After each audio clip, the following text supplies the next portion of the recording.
السلام علیکم۔ میرا نام فاروق ہے۔ میرا پورا بچپن قبرستان کے سائے میں گزرا۔ میرے والد اسی کام سے جانے جاتے تھے، قبریں کھودنا، مٹی دھونا اور مردوں کو ان کی آخری آرام گاہ تک پہنچانا۔ ہمارا گزر بسر اسی زمین سے ہوتا تھا جس کے ایک طرف زندگی کو زمین میں سمیٹ دیا جاتا تھا اور دوسری طرف مجھے روزانہ کے کھانے کی فکر سکھائی جاتی تھی۔ ایک دن ایک آدمی اپنی جوان بیوی کو دفنانے آیا۔ دفن کرتے وقت مجھے لگا کہ وہ سانس لے رہی ہے۔ میں نے اس کے بارے میں سوچا اور قبر میں سوراخ کر دیا۔ پھر میں نے رات کو قبر کھود کر اسے باہر نکالا۔ پھر دودھ جیسا جسم دیکھ کر میں بے قابو ہو گیا۔ میں نے اسے الٹا کر دیا۔ جوانی کی دہلیز پر قدم رکھتے ہی میں نے ایک ایسا گناہ کیا کہ مجھے اس کا خمیازہ بھگتنا پڑا۔ یہ اس وقت کی کہانی ہے جب میں قبر کھودنے کا کام کرتا تھا، کیونکہ ایک لڑکی مر گئی تھی۔ اس لڑکی کی عمر 22 سال تھی۔ وہ جوان اور خوبصورت تھی۔ جیسے ہی اس کے شوہر نے مجھے اس مردہ عورت کی طرف گھورتے ہوئے دیکھا، اس نے اس کے تابوت کو دوبارہ اپنے چہرے سے ڈھانپ لیا، لیکن میں الجھا ہوا تھا۔ کیا معاملہ تھا؟ میں پہلے ہی نشے میں تھا اور ایسی کوئی بات نہیں تھی، کیونکہ میرا خیال تھا کہ جسم کی حالت، اس کا خیال تھا، اس کے شوہر کا خیال تھا کہ اس کا جسم کی حالت خراب ہے، اسے نے فوراً دفن کر دیا جائے۔ پتہ نہیں کیوں آدھی رات ہو گئی تھی۔ میں نے کہا کیا جلدی ہے؟ اگر آپ صبح آتے تو بہتر ہوتا۔ اس نے کہا نہیں، جسم کی حالت ٹھیک نہیں ہے۔ عورت کا چہرہ نہ تو نیلا تھا اور نہ ہی اس کا جسم پھولنے لگا تھا۔ ایسی کوئی بات نہیں تھی۔ اس کے شوہر نے بولا کہ اسے فوراً دفن کر دیا جائے۔ میں نہیں جانتا کیوں، لیکن اس کے شوہر کا چہرہ بہت پیلا تھا۔ میں نے کہا ٹھیک ہے، چلو اسے دفن کر دیں۔ صرف چند لوگ اس کے ساتھ آئے تھے۔ اس نے اپنی بیوی کو قبر میں ڈال دیا اور اپنے ساتھیوں سے کہا کہ جلدی کرو، میں جلدی میں ہوں۔ اور میں اس لڑکی کی خوبصورتی دیکھ کر میرا دماغ خراب ہو گیا تھا۔ میرے جذبات ابھرنے لگے جو میرے قابو میں نہیں تھے۔ میں چاہتا تھا کہ یہ لوگ جلد دفن کروا کر چلے جائیں، اور پھر میرے ذہن میں خوشی کی لہر دوڑ گئی۔ اس لڑکی کا شوہر بار بار کہہ رہا تھا جلدی کرو، اتنی دیر کیوں لگ رہی ہے؟ میں نے جلدی سے اس کی قبر پر مٹی ڈال دی۔ میں نے اس کے چہرے کی طرف دیکھا، وہ پسینے سے شرابور تھا۔ میں اس کی آنکھوں میں ایک آنسو نہیں دیکھ سکتا تھا، اور اتنی خوبصورت بھی، اور وہ بھی جوان تھی۔ وہ اسے چھوڑ چکا تھا، لیکن مجھے نہیں معلوم کہ وہ کن حلقوں میں تھا۔ وہ لوگ وہاں سے جا چکے تھے۔ قبرستان بالکل خالی تھا۔ میں بھی بظاہر ان لوگوں کے ساتھ قبرستان سے نکل آیا تھا۔ وہاں ایک بڑی کالی گاڑی کھڑی تھی جس میں وہ لوگ گئے تھے، اور میں دیر تک اس گاڑی کو جاتے دیکھتا رہا۔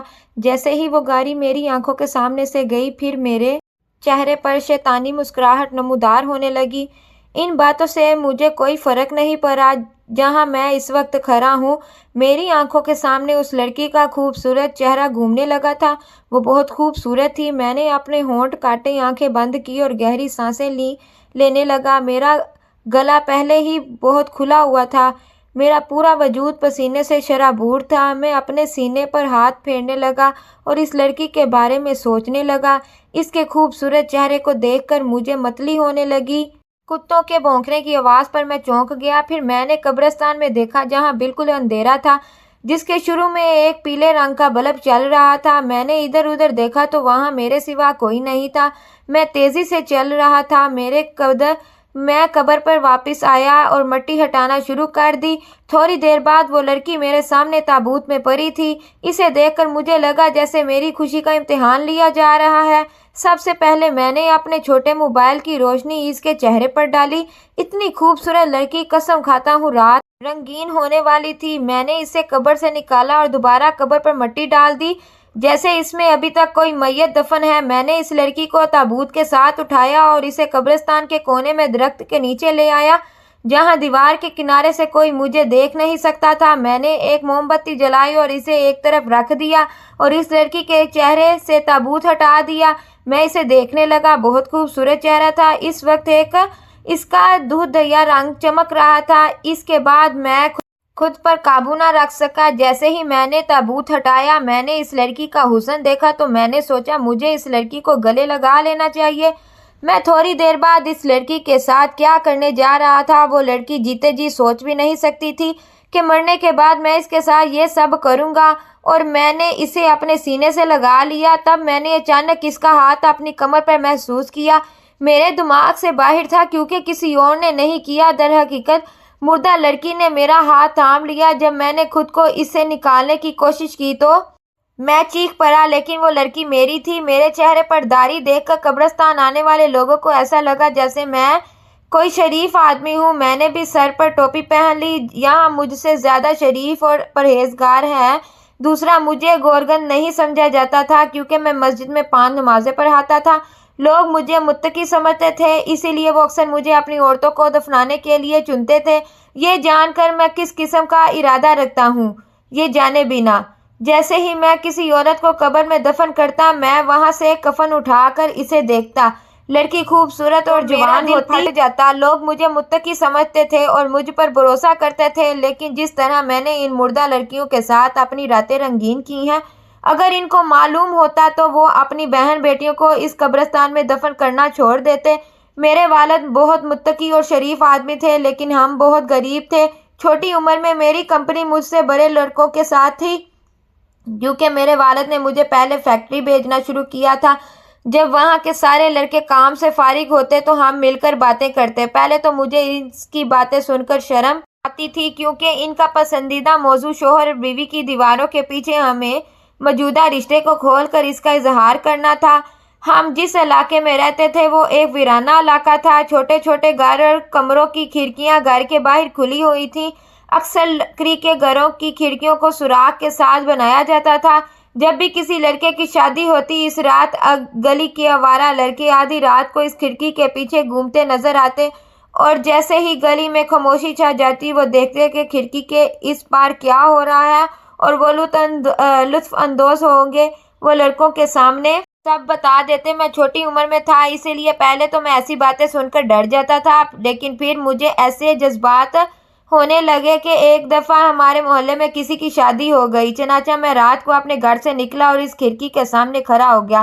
تھوڑی دیر میں محلے کے آوارہ لڑکے بھی وہاں آ گئے۔ جب میں نے یہ سب پہلی بار دیکھا تو مجھے عجیب سا لگا، لیکن پھر میں اس کا عادی ہو گیا تھا۔ تو میں وقت سے پہلے جوان ہو گیا تھا۔ مجھے بھی ایسا لگا جیسے شادی ہو جائے، لیکن میں بہت چھوٹا تھا۔ میرے پاس فیکٹری میں ایک دن میرے والد نہیں تھے، میرے والد بھی بیمار ہو رہے تھے۔ چنانچہ میں نے اپنے والد کے ساتھ قبریں کھودنا شروع کر دی۔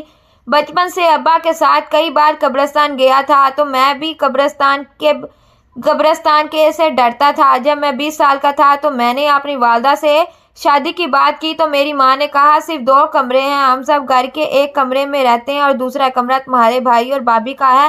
اب کیا آپ اپنی بیوی کے ساتھ گھر میں رہیں گے؟ جب تک حالات ٹھیک نہ ہو جائیں اور چھت پر جگہ نہ ملے تب تک شادی کو بھول جانا۔ ماں کی بات سن کر مجھے لگا جیسے میرے جذبات دھل گئے ہوں۔ میرا بڑا بھائی اپنی زندگی میں خوش تھا، اور جب میں نے اسے بند کمرے میں دیکھا تو میری توجہ اس پر مرکوز ہو گئی۔ میں سمجھتا تھا کہ میری والدہ میرے بڑے بھائی کے لیے گھر چھوڑنا نہیں چاہتی تھی، لیکن میں اکیلا تھا جن کے بارے میں میری ماں کے پاس 100 بہانے تھے۔ ہم 5 بہن بھائی تھے، میرے بڑے بھائی کے بعد یہ میں تھا اور میرے بعد 3 بہنیں۔ سب سے پہلے غربت اور میرا چھوٹا بھائی۔ پھر ہم تعلیم یافتہ نہیں تھے اور دین کا کوئی علم نہیں تھا۔ میں مذہب کے بارے میں کچھ نہیں جانتا تھا، مجھے نماز اور دین کے بارے میں کچھ نہیں معلوم تھا۔ جب میرے والد بہت بیمار ہوئے تو میں نے اپنے والد کی ذمہ داری سنبھالی۔ مجھے قبرستان میں دفن کیا گیا۔ انہیں شروع میں مجھے ان سب باتوں کی پرواہ نہیں تھی۔ جس لڑکے کو دفن کیا گیا وہ اچھا لڑکا تھا، وہ آدمی اچھی عورت تھی، ان سب باتوں سے مجھے کوئی فرق نہیں پڑا۔ لیکن ایک دن میں اپنے دوستوں کے ساتھ ایک بری صحبت میں بیٹھا تھا۔ میں بہت بے چین محسوس کر رہا تھا۔ جس قسم کی غیر اخلاقی ویڈیوز میں نے اپنے موبائل پر دیکھی تھی، ان کے موبائل پر وہ سکون کہاں تھا۔ جب میں اپنے گھر آیا تو والد صاحب غصے سے مجھے دیکھنے لگے۔ اس نے کہا اتنی رات کہاں سے آئے ہو؟ میں ڈر گیا، میں انہیں کیا بتاتا؟ والد نے کہا میری کمر میں درد نے مجھے اپنی لپیٹ میں لے لیا، اور آپ جانتے ہیں ہمارا کام دن رات نہیں دیکھا جاتا۔ دراصل اسی وقت ایک 15 سالہ لڑکی کو قبرستان لے جایا گیا تاکہ تدفین ہو۔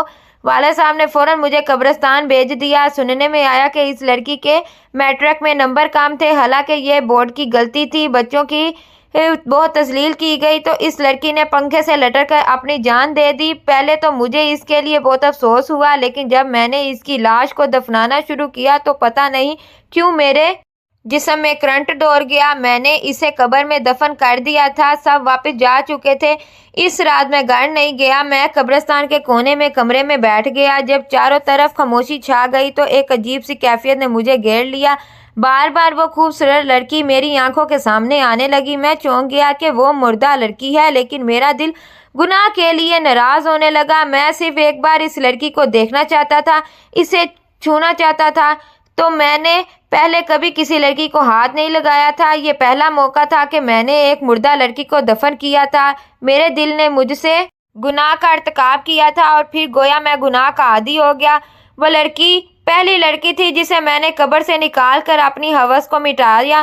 یہ کرنے کے بعد مجھے ہوش آیا۔ میرے پورے جسم میں ایک ستارہ تھا اور میرا ضمیر مجھ پر الزام لگانے لگا۔ یہ پہلی بار تھا کہ میں نے کوئی گناہ کیا تھا۔ میرے دل میں خوف بڑھنے لگا، میں رونے لگا، میں اللہ سے توبہ کرنے لگا۔ میرے دل میں خوف بڑھنے لگا، میں رونے لگا، میں اللہ سے توبہ کرنے لگا کہ مجھے معاف کر دے، میں نے اتنی بڑی غلطی کی۔ لیکن رفتہ رفتہ گویا مجھے ان سب کی عادت ہو گئی۔ میں نے سوچنا شروع کر دیا کہ جب میرے والدین میری شادی نہیں کروا سکتے تو پھر مجھے اپنی ضرورتیں کہیں نہ کہیں سے پوری کرنی ہوں گی۔ ویسے بھی کسی کو کیسے پتہ چلے گا کہ نماز کے بعد کم از کم توبہ تو کر ہی لوں۔ اس کے بعد میں نے ہر اس لڑکی کو استعمال کرنا شروع کر دیا جو میری ضرورت کے لیے میرے پاس آتی تھی۔ ہر 2 دن بعد میں کسی نہ کسی لڑکی سے ہار جاتا تھا، لیکن کوئی بھی میرے اس پہلو سے واقف نہیں تھا۔ میں نے بہت پہلے اپنا ضمیر ترک کر دیا تھا۔ میرا چہرہ بہت شریف تھا لیکن میرے اعمال برے تھے۔ اس کے برعکس میرے چہرے پر داڑھی اور میرا معصوم چہرہ مجھے اپنی عورتوں کو دفن کرنے کے لیے مقرر کیا گیا تھا۔ میں خودکشی کرتا تھا اور پھر ان عورتوں کو ان کے ورثاء کے ساتھ دفن کرتا تھا۔ کتنی بار سوچا کہ اس گناہ سے چھٹکارا حاصل کروں۔ میرے صبر کا پیمانہ لبریز ہو رہا تھا۔ اسی دوران میرے والد کا انتقال ہو گیا اور میری ماں بستر پر گر گئی۔ میں سوچنے لگا کہ میرے برے اعمال کی وجہ سے میرے والد کا انتقال ہو گیا اور میری ماں بستر پر گر گئی۔ میرے بڑے بھائی نے ان سب کی پرواہ نہیں کی، وہ اکیلا رہ گیا میری بیوی بچوں کے ساتھ۔ نہ میرا چھوٹا بھائی میری ماں کو پیسے دے گا اور نہ ہی ماں کا علاج کرائے گا۔ مجھے کچھ پیسے ملتے تھے قبرستان کے رکھوالے سے اور قبر کھودنے سے، ہمارے لیے یہی کافی تھا۔ اپنے والد کے انتقال کے بعد میں نے فیصلہ کیا کہ میں اب کسی عورت کی طرف نہیں دیکھوں گا، نہ ہی کوئی گناہوں کو دیکھوں گا۔ اس کے بعد اتنے مہینے گزر گئے۔ اگر مجھ سے کسی عورت کو دفن کرنے کا کہا جاتا تو میں انکار کر دیتا اور میں کسی اور سے کہتا قبر کھودنے کے لیے اور پھر میں لاش کو دفن کر دیتا۔ اتنے مہینے گزر گئے اور پھر مہینوں کے بعد جب میں نے ایک 22 سالہ لڑکی کی قبر کھودی اور جب میں نے اس کا چہرہ دیکھا تو مجھے بہت غصہ آیا۔ شاید یہ میرے بس میں نہیں تھا لیکن میں بہت غصے میں تھا۔ سارے وعدے جو میں نے خود سے کیے تھے ریت کی دیواروں کی طرح تھے، تو میں نے سوچا کہ آج رات ہی میں اس لڑکی کو اپنی ہوس کا نشانہ بناؤں گا۔ ساری رات میں اسے ٹیشو پیپر کی طرح استعمال کروں گا اور صبح میں اسے قبر میں دفن کروں گا۔ لیکن میں نہیں جانتا تھا کہ یہ آخری رات میرے لیے آزمائش کی رات بن جائے گی۔ اس لڑکی کے چہرے کو دیکھ کر میں پاگل ہونے لگا۔ 2 ماہ سے میں نے کسی لڑکی کو استعمال نہیں کیا اپنی خواہشات کی تکمیل کے لیے، اس لیے اس کی طرف دیکھ کر میں خود پر قابو نہ رکھ سکا۔ جب میں نے اسے دفن کیا تو مجھے بہت غصہ آیا، لیکن جیسے ہی میں نے اسے گلے لگایا اور میں آگے بڑھنے لگا غصے میں، مجھے لگا کسی کے ہاتھ کا لمس میری کمر پر۔ پہلے تو میں بھول گیا تھا کہ وہ ایک مردہ عورت تھی، لیکن جب میں نے محسوس کیا اس کا ہاتھ میری کمر پر سفر کر رہا تھا، میرا چہرہ اس لڑکی کے چہرے کے بالکل قریب تھا۔ جب میں نے محسوس کیا اس کا ہاتھ، میں نے محسوس کیا جیسے میرا انجام آ گیا ہے۔ مجھے یاد آنے لگا کہ مردہ عورتوں کو دفنانے کے بعد کچھ دیر بعد زندگی اس کے پاس واپس آتی ہے اور پھر اس کا حساب شروع ہوتا ہے۔ شاید میں نے اسے قبر سے نکالا ہے جب زندگی اس کے پاس واپس آئی ہے۔ پہلی بار میں نے محسوس کیا اپنے گناہ سے خوف۔ ڈر کس بات کا تھا؟ کیا احساس تھا؟ میری جان چلی گئی۔ میں فوراً اس کے پاس سے ہٹ گیا اور جلدی سے اس پر کفن ڈال دیا۔ میرے ہاتھ کانپ رہے تھے، میری حالت خراب ہوتی جا رہی تھی۔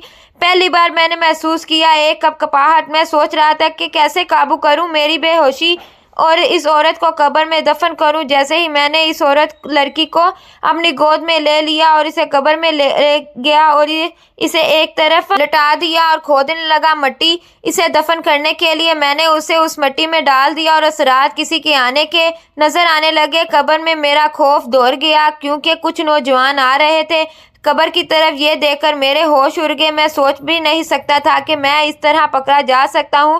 جیسے ہی میں نے اس پر مٹی ڈالنا شروع کی، میں نے سنا اس کی سانسیں چل رہی تھی۔ اسے لگا جیسے وہ گڑگڑاہٹ کر رہی ہو، ایک طرف قدم جوانوں کے میرے پیچھے، دوسری طرف وہ عورت مجھے مردہ نہیں لگ رہی تھی۔ میں نے ایک گول پائپ ڈالا جو عموماً گھر کی لائن میں ڈالا جاتا ہے، لیکن وہ صاف تھا، اس کا ایک ٹکڑا وہاں موجود تھا۔ میں نے اسے اس قبر میں رکھ دیا اور قبر میں مٹی ڈالنا شروع کیا اور وہ گول پائپ میں نے ڈال دیا چہرے کے قریب۔ اس کا چہرہ بھی تھا تابوت سے باہر۔ میں نے مٹی ڈال دی اور قبر کو دفن کیا، گویا وہ پہلے ہی دفن ہو چکی تھی۔ میرا پورا وجود کانپ رہا تھا، پتہ نہیں وہ زندہ تھی یا مر چکی تھی، اور میرے گناہ کے لیے مجھے کسی نے آزمایا۔ نوجوان آ رہے تھے میرے پاس، وہ پہنچ گئے اور کہنے لگے کہ تھوڑی دیر پہلے اس آدمی نے اس عورت کو دفن کیا، یہاں اس کی حالت خراب ہوتی جا رہی تھی۔ جیسے ہی وہ چلا گیا وہ سو گیا، لیکن اب میں ایک عورت کی چیخیں ادھر ادھر بھاگتی ہوئی سنتا ہوں۔ لوگوں کو پہلے دروازے پر دستک دی، لیکن جب اس نے دروازہ نہیں کھولا اور چیخیں آتی رہی، پڑوسیوں نے ایک دھکے سے دروازہ کھولا۔ جب وہ اس کے کمرے میں گئے تو وہ آدھا پاگل تھا۔ وہ کہہ رہا تھا، میری بیوی کی قبر کھود دو، اس کے ساتھ کچھ خراب ہونے والا ہے۔ یہ سن کر میرا سانس پھولنے لگا، اور نوجوانوں نے کہا کہ اسی آدمی نے ہمیں بھیجا ہے، وہ کہتا ہے میری بیوی کی قبر کھودو۔ میں نے کہا، کیا تم لوگ پاگل ہو؟ تم لوگ قبر نہیں کھود سکتے۔ اگر اس کی بیوی کو کچھ برا ہو رہا ہے اور ہم قبر کھودیں گے تو وہ برا ہمارے ساتھ شروع ہو جائے گا، کیونکہ میں نے سنا تھا کہ ایک بار میرے والد نے بتایا تھا کہ ایک شخص کا شناختی کارڈ قبر میں چھوڑ دیا گیا تھا۔ وہ آیا تو اسے واپس لینے کے لیے اور اس نے قبر کھود کر اندر ہاتھ ڈالا شناختی کارڈ لینے کے لیے۔ وہ مردہ آدمی جو اندر تھا اس نے اس کو کھینچ لیا، بہت درد ہو رہا تھا۔ پادری نے اس کا ہاتھ جلایا، اس کے بعد اس نے شروع کیا، اس نے اپنا ہاتھ نکالا اور بہت سا علاج کرایا، اس نے دکھایا، لیکن اس کا ہاتھ کبھی ٹھیک نہیں ہوا اور اسی درد میں وہ مر گیا۔ یہ سن کر وہ نوجوان تھوڑا ڈر گئے۔ یہ ایک سچا واقعہ تھا جو میرے والد نے مجھے سنایا تھا، لیکن مجھے ڈر تھا کہ میرا گناہ بے نقاب نہ ہو جائے۔ یہ سن کر وہ نوجوان ڈر گئے۔ میں نے کہا، اگر وہ شخص اتنا ایماندار ہے اور اتنا پریشان ہے تو وہ خود کیوں نہیں آیا؟ ان نوجوانوں نے میری بات سن کر کہا، یہ سچ ہے کہ اس نے ہمیں بھیجا لیکن وہ خود نہیں آیا۔ پھر کہا، شاید اس کی طبیعت ٹھیک نہیں تھی، وہ بہت بیمار ہو رہا تھا۔ میں نے کہا، یہاں سے واپس جاؤ اور دوبارہ مت آنا۔ وہ لوگ واپس چلے گئے تھے، لیکن میں محسوس کر رہا تھا، میرا سر گھوم رہا تھا کہ اس سوراخ سے مجھے واپس جانا ہے۔ میں نے کہا، یہ سچ ہے کہ مجھے واپس جانا ہے اور چھپ جانا ہے؟ اگر میں نہیں کروں گا؟ میں نے کہا، میں تمہاری مدد کروں گا۔ پھر اس نے کہا، میں نے اپنے آپ سے سوچا کہ اب کیا کروں؟ اگر میں اسے ڈاکٹر کے پاس لے جاتا اور اسے تابوت تک پہنچاتا تو یقیناً میں پکڑا جاتا کہ میں رات کو قبریں کھودنے والی عورتوں کے ساتھ جرم کرتا ہوں اور اس مقصد کے لیے میں ان کی قبر۔ اگر کسی نے میرے بارے میں ایسا سوچا ہوتا تو وہ غلط نہ سوچتا، کیونکہ یہ سچ تھا۔ لیکن پھر میں نے سوچا کہ شاید میں اپنے جرائم کی سزا اس طرح ادا کر سکوں کہ اس لڑکی کی جان بچا کر میں نے دیکھا کہ اس کے ہاتھ پر سرخ انگلیوں کے نشان ہیں، جیسے کسی نے اس کا گلا دبانے کی کوشش کی ہو۔ میں اسے وہیں چھوڑ کر اپنے گھر کی طرف بھاگا۔ گھر کی چابیاں میرے پاس تھیں، سب سو رہے تھے۔ میں اپنی ماں کے کمرے میں گیا اور ان کی الماری کھولی۔ میں نے اپنی والدہ کا لباس نکالا اور قبرستان آیا۔ میں نے اس عورت کو لباس پہنایا اور اس کی قبر پر مٹی ڈال دی جیسے میں نے کسی کو دفن کیا ہو۔ عورت بے ہوش تھی لیکن سانس لے رہی تھی۔ جب وہ سانس لے رہی تھی تو میں اسے کھولنے والے گیٹ پر قبرستان کی دوسری طرف لے گیا، کیونکہ باہر کے گیٹ پر چوکیدار سائیکل پر پہرا دے رہا تھا، لیکن آخری جگہ ویران تھی۔ میں نے اسے وہاں سے اٹھایا اور سڑک پر لے گیا اور میری حالت خراب ہوتی جا رہی تھی۔ میری سانسیں خراب ہونے کی وجہ سے میں نے سامنے سے آنے والا رکشہ روک دیا۔ میں نے کہا کہ میری بیوی کی حالت بہت خراب ہے، اس لیے رکشہ ڈرائیور نے مجھ سے دوسرا سوال نہیں کیا۔ میں نے اس عورت کو رکشے میں بٹھایا اور اسپتال لے گیا۔ ڈاکٹر نے اسے آکسیجن دی اور کہا کہ اس کی سانسیں بند ہو گئی ہیں اور اس کی وجہ سے وہ ٹھیک سے سانس نہیں لے پا رہی تھی۔ اسے آکسیجن دینے سے اس کی سانسیں خراب ہو گئیں۔ پھر ڈاکٹر نے اسے ایک انجیکشن دیا جس سے اس کی حالت بہتر ہو گئی۔ انہوں نے کہا کہ وہ کچھ دیر میں ہوش میں آ جائے گی۔ پھر اس نے مجھ سے پوچھا کہ اس کی سانسیں کیسے دب گئیں۔ میں نے کہا کہ مجھے نہیں معلوم۔ دراصل میری بیوی کو تھوڑا سا گھبراہٹ کے دورے پڑتے ہیں جب اس پر ایسے حملے ہوتے ہیں تو اس کا گلا گھٹنے لگتا ہے، کیونکہ اس عورت کے گلے پر سرخ انگلیوں کے نشان تھے۔ یقیناً ڈاکٹر کا شک مجھ پر تھا اور اس لیے میں نے یہ بہانہ بنایا۔ ڈاکٹر نے یہ سن کر کہا کہ شاید اس کا گلا بہت زور سے گھٹ گیا ہے۔ 1 گھنٹے بعد وہ عورت ہوش میں آئی۔ میں اس کے سامنے بیٹھا تو وہ مجھے دیکھنے لگی، پھر اس نے اپنے جسم پر کپڑے دیکھے۔ اس نے مجھ سے پوچھا کہ میں کہاں تھی۔ میں نے کہا کہ آپ کے شوہر نے آپ کو یہ سوچ کر دفن کیا کہ آپ مر چکی ہیں۔ مجھے شک تھا کہ آپ زندہ ہیں۔ میں کہنا چاہتا تھا کہ اس نے غصے سے میری طرف دیکھا، پھر اس نے کہا کہ شاید تم وہی شخص ہو جو میرے ساتھ کچھ غلط کرنا چاہتے تھے۔ اس کے منہ سے یہ سن کر مجھے ہوش آیا، میں سر جھکا کر بیٹھ گیا۔ اس نے اپنا چہرہ چادر سے ڈھانپ لیا۔ اس نے کہا کہ میں نقاب کرنے والی عورت ہوں، میرے شوہر کے علاوہ مجھے کسی نے نہیں دیکھا، میں بہت بے لوث تھی، چلتے پھرتے دروشی پڑتی تھی، لیکن میرا شوہر شرابی تھا، وہ میرے والد کا بھتیجا تھا۔ میرے والد کا خیال تھا کہ وہ مجھ سے شادی کے بعد بدل جائے گا، وہ ایک اچھا انسان بن جائے گا، لیکن ایسا نہیں ہوا۔ وہ نشے میں گھر آتا تھا اور مجھے مارتا تھا، وہ کہتا تھا کہ میں اس کے لیے رو رو کر دعا کرتی ہوں، لیکن وہ مجھے اور بھی مارتا تھا۔ پھر اس نے کہا کہ کل رات اس نے مجھے طلاق دے دی۔ اس نے میرا گلا گھونٹنا شروع کر دیا۔ اس نے کہا کہ مجھے تم جیسی اچھی عورت نہیں چاہیے، مجھ جیسی عورت چاہیے جو برے کام کرے، جو میرے لیے پیسے کمائے۔ میں نے اس کے جرائم میں اس کا ساتھ نہیں دیا، اسی لیے وہ مجھے مارتا تھا۔ پھر اس نے کہا کہ اس نے میرا گلا گھونٹ دیا اور میں سانس نہیں لے سکتی تھی، مجھے ایسا لگا جیسے میں مر گئی ہوں۔ میں نے محسوس کیا میرے شوہر کو میرے مرنے کی امید نہیں تھی، یا شاید وہ مجھے مارنا نہیں چاہتا تھا۔ جب اسے معلوم ہوا کہ میں مر چکی ہوں تو اس نے مجھے نہلانے کی زحمت بھی نہیں کی۔ اس نے میری موت کے بارے میں بھی کسی کو نہیں بتایا۔ اس نے مجھے دفنانے کے لیے اپنے چند دوستوں کو بلایا۔ اس نے مجھے رات کی تاریکی میں دفن کر دیا، لیکن وہ نہیں جانتا تھا کہ میں بمشکل سانس لے رہی ہوں۔ میرے وجود نے میرا ساتھ دیا، میرا دم گھٹ رہا تھا، میں آدھا مر چکی تھی۔ پھر اس نے کہا کہ مجھے ایسا لگا جیسے کسی نے میری قبر کھود کر مجھے نقصان پہنچانے کی کوشش کی ہو۔ جیسے ہی میں نے خود کو محسوس کیا، مجھے لگا جیسے میری سانس تھوڑی کھلی ہوئی ہے، میں آسانی سے سانس لینے کے قابل تھی، لیکن اس کے بعد مجھے دوبارہ دفن کر دیا گیا، لیکن مجھے لگا جیسے میں سانس لے رہی ہوں، میں سانس لینے کے قابل تھی۔ میں نے اس عورت سے معافی مانگی، میں نے بھی اللہ سے توبہ کی، پھر اسے گھر لے گیا اور اس سے وعدہ کیا کہ وہ ایک بے بس لڑکی ہے۔ 3 ماہ تک میں نے اتنی محنت کی کہ چھت پر ایک کمرہ مل جائے۔ جیسے ہی اس کی خواہش پوری ہوئی، میں نے اس سے شادی کر لی اور اللہ سے توبہ بھی کر لی۔ اس دوران میں نے اس کے شوہر کے بارے میں سنا کہ وہ پاگل ہو گیا ہے، وہ کہتا تھا کہ اس نے اپنی بیوی کو قتل کر دیا ہے، اسے موت کی سزا سنائی گئی، لیکن ہم دونوں کو حقیقت معلوم تھی۔ آج وہ میری بیوی اور میں نے اللہ سے توبہ کر لی ہے۔ اگر کہانی اچھی لگی ہو تو اس کو لائک شیئر ضرور کریں اور ہمارے چینل کو سبسکرائب ضرور کریں۔ شکریہ۔